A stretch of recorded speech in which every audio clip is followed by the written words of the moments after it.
सुप्रभात प्यारे छात्रों। हिंदी की हमारी इस कक्षा में आज हम वसंत का 8वां अध्याय यह सबसे कठिन समय नहीं कविता है। एक उम्मीद को जगाने वाली, आशा की किरण दिखाने वाली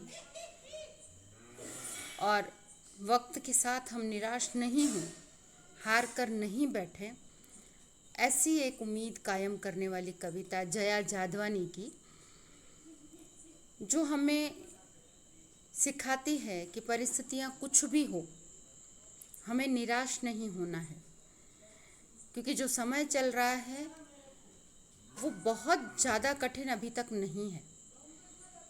उम्मीद का दामन थामने वाली कविता है, उम्मीद का दिया जलाने वाली जीवन में एक कविता हमें संदेश दे रही है। जया जादवानी नई कविता विधा की कवयित्री है और बहुत ही सहज सरल भाषा में उन्होंने अपनी बात को समझाया है और हमें समझाया है कि समय कैसा भी आ जाए उसमें हमें निराश नहीं होना चाहिए। जो समय चल रहा है, जैसा भी समय हमारे जीवन में चले, वो बहुत ज़्यादा कठिन नहीं है। कठिन हो सकता है लेकिन सबसे ज़्यादा नहीं हो सकता, बहुत ज़्यादा नहीं हो सकता। बस यही सोचकर उम्मीद का दामन थाम के हमें आगे बढ़ते रहना चाहिए, हमें निराश होकर नहीं बैठना चाहिए। कवयित्री कह रही है, नहीं, यह सबसे कठिन समय नहीं। अभी भी दबा है चिड़िया की चोंच में तिनका और वह उड़ने की तैयारी में है। अभी भी जरती है पत्ती, थामने को बैठा है हाथ एक। लेखिका कह रही है कि नहीं, यह बहुत कठिन समय अभी नहीं है।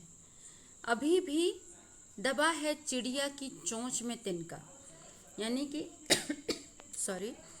कि अभी तक जो चिड़िया उड़ रही है और अपना घोंसला बनाने के लिए अपनी चोंच में एक तिनका लेकर जगह की तलाश कर रही है। यानी वह भी एक चिड़िया है, लेकिन वह भी अपने नीड़ के निर्माण के लिए, यानी अपने घोंसले के निर्माण के लिए प्रयासरत है। तो अभी यह कठिन समय नहीं है और वह तिनका दबाकर क्या कर रही है, उड़ने की तैयारी कर रही है। अभी भी जरती हुई पत्ती, थामने को बैठा है हाथ एक। ठीक है, कवयित्री कह रही है कि जीवन में विश्वास रखना बहुत ज़रूरी है, कि जिस प्रकार पेड़ से गिरती हुई पत्ती को थामने के लिए कोई एक हाथ तैयार रहता है, उसी प्रकार लोगों का विकट समय आने पर, संकट आने पर उसके सहायता करने के लिए बहुत से लोग तैयार रहते हैं। उसका हाथ थामने के लिए कोई न कोई तैयार रहता है। यहाँ पर भी इस कवयित्री एक ही बात कहनी चाहती है कि हमें अपने लक्ष्य की तरफ बढ़ने में संकोच नहीं करना चाहिए, न निराश होना चाहिए। समय जो चल रहा है, ये सोचकर कि शायद इससे भी कठिन समय हो सकता था, इसलिए हमें आगे बढ़ते रहना चाहिए और लक्ष्य को नहीं भूलना चाहिए। अभी भी भीड़ है स्टेशन पर, अभी भी एक रेलगाड़ी जाती है गंतव्य तक, जहाँ कोई कर रहा होगा प्रतीक्षा। अभी भी कहता है कोई किसी को, जल्दी आ जाओ, अब सूरज डूबने का वक्त हो गया है। कवि कह रहा है, कवयित्री कह रही है कि अभी भी जो रेलवे स्टेशन है वहाँ बहुत सारी भीड़ है, यानी कि लोग एक जगह से दूसरी जगह तक लगातार आ जा रहे हैं और रेलगाड़ी जो है हर एक व्यक्ति को अपनी मंजिल पर पहुंचा रही है, अपने जहां उनकी आखिरी मंजिल है, जहां उन्हें जाना है, वो उन्हें वहां तक पहुंचा रही है। जहां कोई कर रहा होगा प्रतीक्षा, अभी भी कहता है कोई किसी को, जल्दी आ जाओ कि अब सूरज डूबने का वक्त हो गया है। लेखक कवियत्री कह रही है कि रेलगाड़ी हर एक मुसाफिर को अपनी अपनी जगह पहुंचा रही है, अपने अपने स्टेशन पर, अपने अपने लक्ष्य पर पहुंचा रही है, जहां पर हर एक का कोई न कोई इंतज़ार कर रहा है। और शायद वह ये कह रहा है कि अब जल्दी से आ जाओ, हम इंतज़ार कर रहे हैं, तुम जल्दी से आ जाओ। और घर आने का भी समय हो गया है, सूरज डूबने का वक्त हो गया है। हमारे यहाँ शाम को सूर्य के डूबने तक घर का प्रत्येक व्यक्ति घर के अंदर आ जाता है। वहाँ पर उसका वो दिन ख़त्म होता है बाहर घूमने का, बाहर कमाने के लिए, अपनी मंजिल के लिए प्रयासरत रहने के लिए। लेकिन शाम होते होते हर व्यक्ति अपने घर पहुँचता है। तो कवियत्री उसी का उदाहरण देकर, उसी को अपने जहन में रख कर कह रही है कि कोई इंतज़ार कर, घर पर कोई इंतज़ार करता हुआ, मंजिल पर कोई इंतज़ार करता हुआ शायद अपने मन ही मन में ये कह रहा होगा कि अब घर आ जाओ, सूरज डूबने का वक्त हो गया है। अभी भी कहा जाता है उस कथा का आखिरी हिस्सा जो बूढ़ी नानी सुना रही सदियों से दुनिया के तमाम बच्चों को। अभी आती है एक बस अंतरिक्ष के पार की दुनिया से, लाएगी बचे हुए लोगों की खबर। नहीं, यह सबसे कठिन समय नहीं। कवियत्री कहती है कि अभी भी समय वो है जहाँ पर उस कथा का आखिरी हिस्सा, यानी उन कहानियों का आखिरी हिस्सा सुनाने के लिए बूढ़ी नानी सदियों से जो कहानियाँ सुना रही है, उनका आखिरी हिस्सा सुनना अभी बाकी है। उसे सुनाया जाएगा, उसे सुनाया, यानी कहानी का जो एक रोचक अंतिम भाग होता है कि अंत में क्या होने वाला है, ये सुनने का समय अभी है, यानी अभी उम्मीद बाकी है। ठीक है ना। दुनिया के तमाम बच्चों को बूढ़ी दादी नानी जो कहानियाँ सदियों से सुनाती आ रही है, उन कहानियों का अंतिम हिस्सा सुनना अभी बाकी है।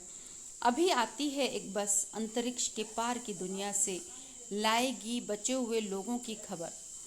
लेकिन कवियत्री कह रही है कि अभी एक बस और आनी बाकी है, अंतरिक्ष के पार गए हुए दुनिया, अंतरिक्ष के पार की दुनिया से, यानी जो व्यक्ति आज अपने नए नए अनुसंधानों में लगे हुए हैं और वो एक अनिश्चित अंधेरे की तरफ बढ़ते हैं, वो एक अनिश्चित अंधेरे की, निश्चित है कि जो अंतरिक्ष में जाते हैं उन्हें नहीं पता कि वहाँ पर क्या है, कैसा उनके साथ हो जाएगा, वो धरती पर सही सलामत लौट कर आएंगे या नहीं आएंगे।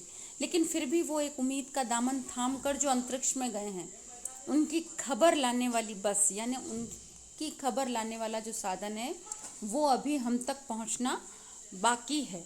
जो उस पार के लोगों की खबर, यानी अंतरिक्ष में गए हुए लोगों की खबर हम तक लाएगा। ये पूरी नहीं, यह सबसे कठिन समय नहीं। लेकिन कवित्री कहती है कि ये जो समय चल रहा है वो सबसे ज़्यादा कठिन समय नहीं है।